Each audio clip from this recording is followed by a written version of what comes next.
and fright fiends.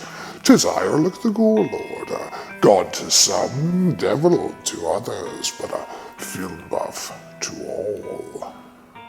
I see you have found your way back to my lair while I'm getting in a bit of a workout, a little detoxifying, if you will. You know, speaking of toxins and exercise, I'm reminded of an old B-movie favorite of mine, a mixture of superhero action flick, comedy, and splatter. Make sure to like, subscribe, and toll the bell, and join me as I take a carcinogenic dip into the Toxic Avenger.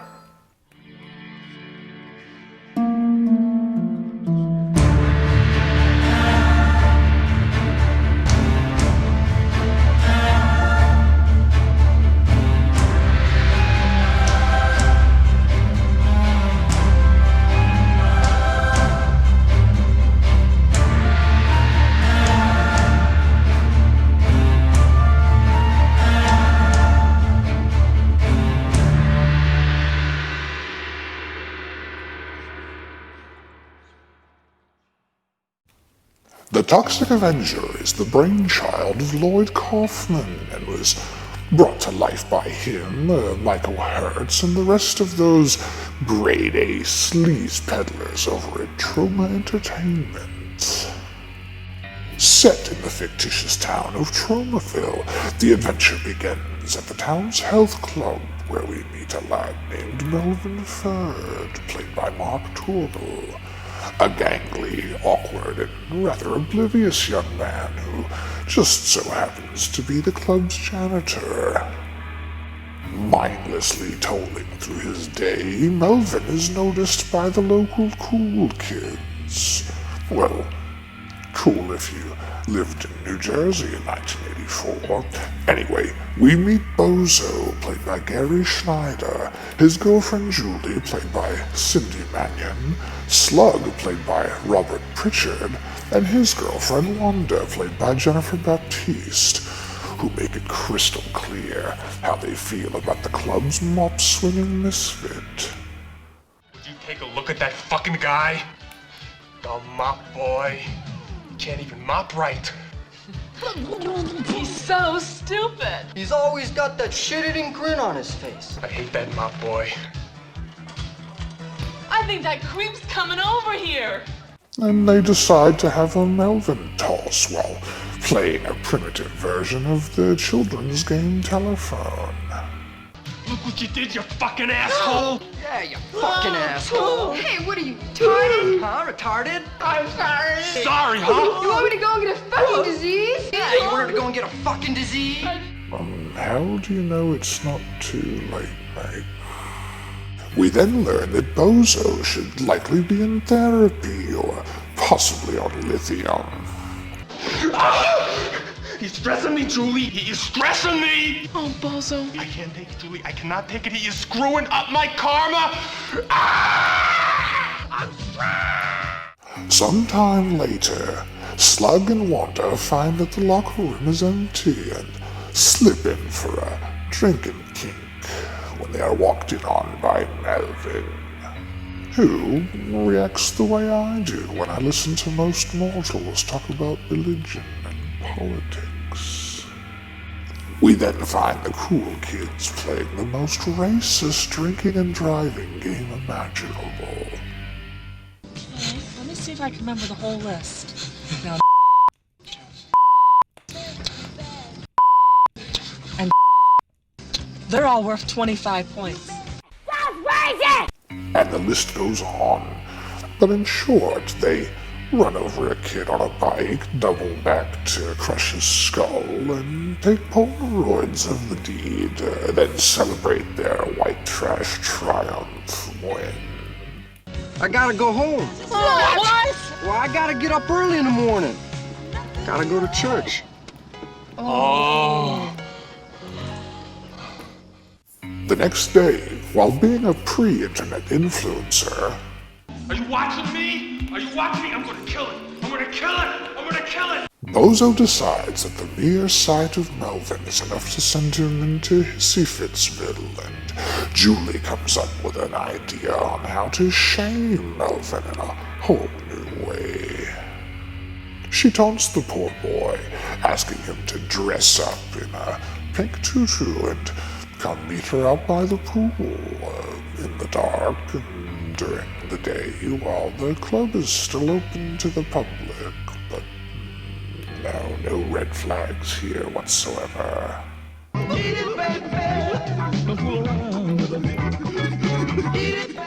No sooner has Melvin prepped for his big date, mop in hand, and a large, ominous semi-truck loaded with toxic waste pulls over outside the club, because the two men inside the truck decide to do some cocaine. I mean, come on, it's New Jersey. Melvin works his way through the dark and begins kissing on Julie. Only he's been tricked and has actually been making out with the latest YouTube sensation. You're so soft, Julie.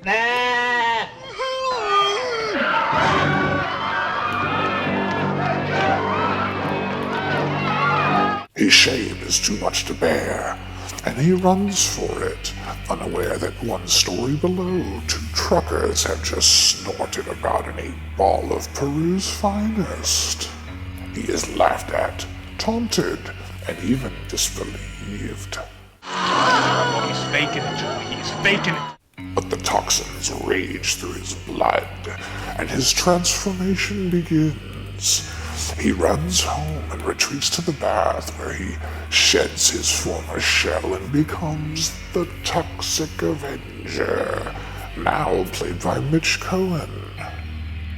We are next introduced to Cigar Face, Knuckles, and Nipples. No, I'm not making this up. Played by Dan Snow, Doug Ispicure, and Charles Lee Jr. The 3 goons are planning to bribe a local honest cop, O'Clancy, played by Dick Martinson. Only O'Clancy can't be bought, so they beat the living shit out of him and decide to have a little more fun with him. The boss says if he doesn't want to cooperate, we should make love to him. No, please, I got it. No, please, come on. No sooner was the threat to the little McPrick uttered, and a monster of a man is there to defend it. Melvin trashes the 3 men, leaving a salty Cigar Face holding what's left of his gonads and singing soprano. I'll get you for this, you monster! It is then revealed that the thugs were part of a larger syndicate of criminals, including the mayor and the chief of police, played by Pat Ryan Jr. and David Weiss, who are not very impressed to see the new monster in town cleaning things up and being hailed a hero. We then head over to a local restaurant called the Mexican Place, where 3 robbers charge in demanding money. Frank, played by Larry Sultan, Rico, played by Michael Russo, and Leroy, played by a then unknown Pat Kirkpatrick, decide that they want more than money. And after noticing a young blind woman named Sarah, played by Andre Miranda, Frank decides in front of everyone to go ahead and check something off his bucket list. Hey, Leroy, I always did want to cornhole me a blind bitch. Ow! But just like O'Clancy's penis, a threat to Sarah's rectum was all it took to bring forth the wrath of the Tromaville monster, who finds clever ways to tend to the would-be rapist sodomites. After making himself some barbecue, fries, and a milkshake, Melvin takes Sarah back to her home, where the 2 bond over Sarah's ability to read palms and balls. Meanwhile, at the club, local steroid peddler Dennis, played by Dennis Sounder, is busy selling loaded syringes to people who look like they'd never think of juicing, and then decides to bump up and hit the weights himself. Only steroids mess with the genitals, and like O'Clancy's prick and Sarah's poop shoot, we soon find that Melvin doesn't play that shit. Before leaving the club, Melvin decides it's time to catch up with Wanda, who is busy getting off to the photos they've taken of the dying boy, which is of course a genital-based public safety risk. So before Wanda can do any more damage with her possibly infected hoo-ha, Melvin decides to plant the unholy hole on hot coals. Only there are more genitals to save, and while he takes a piss in an alley, Melvin is offered the company of a resistant and scared girl. Only 12 years old and only $12. And the fight is on. Only this would-be pimp has more goons at his disposal than Congress does lobbyists. And after kicking every ass on the south side of town, we see Toxie doing everything from helping little old ladies cross the street to helping lonely housewives get their corn popping. In fact, everyone seems to love the Tromaville monster, except for the mayor and the chief and their criminal cabal. Well, what the hell are we gonna do about this monster, huh? I'll tell you what we're gonna do. We're gonna kill him. While walking home, Sarah is sexually harassed by a small pack of bikers, and as I'm sure you know by now, wherever genitals are threatened, he'll be there.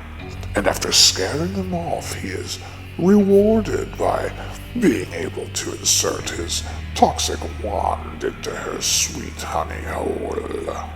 After finally losing his virginity, he heads over to the health club where he finds Julie and decides to create a synth-laden slasher-style chase scene with her.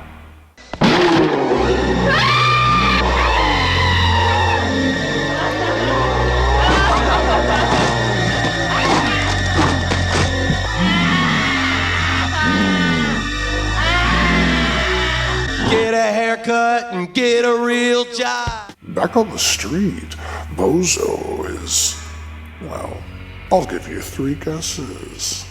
Julie is stressing me, Slug. I can't take it. I cannot take this, Slug. She's not here with the car, and I gotta drive. Slug. I gotta drive, Slug.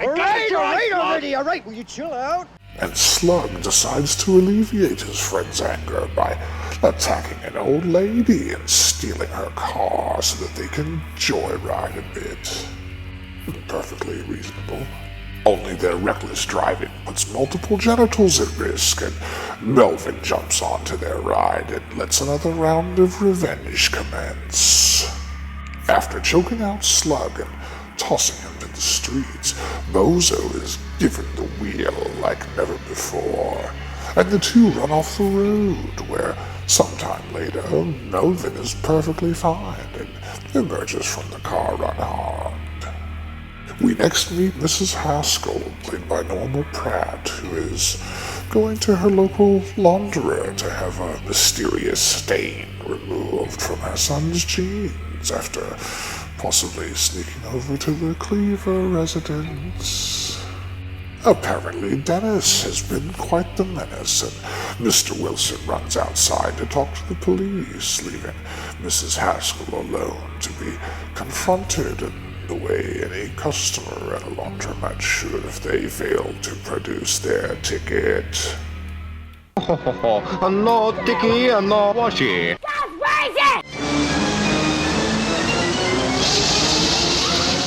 After making some Haskell rounds, Melvin finds himself a bit upset at the way his life has gone and tells Sarah that he longs to take her to a sacred place of his, far away from other mortals. So the two adjourn, but meanwhile the chief brings it to the mayor's attention that sweet little Mrs. Haskell was a bit more like not-so-sweet Mrs. Epstein and had been running a certain underground racket. That little old lady was hardly a pillar of the community. In fact, she was head of an international white slavery ring.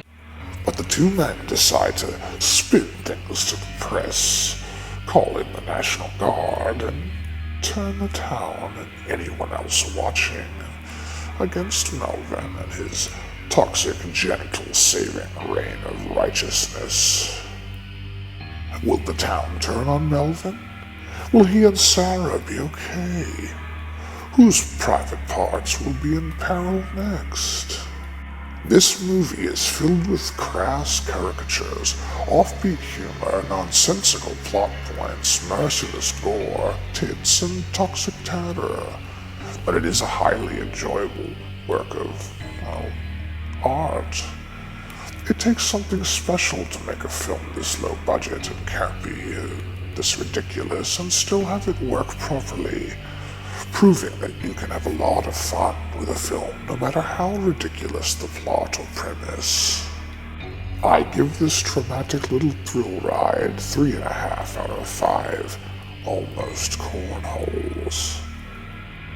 I am Erlik the Gorelord, and I'll be seeing you all sooner or later.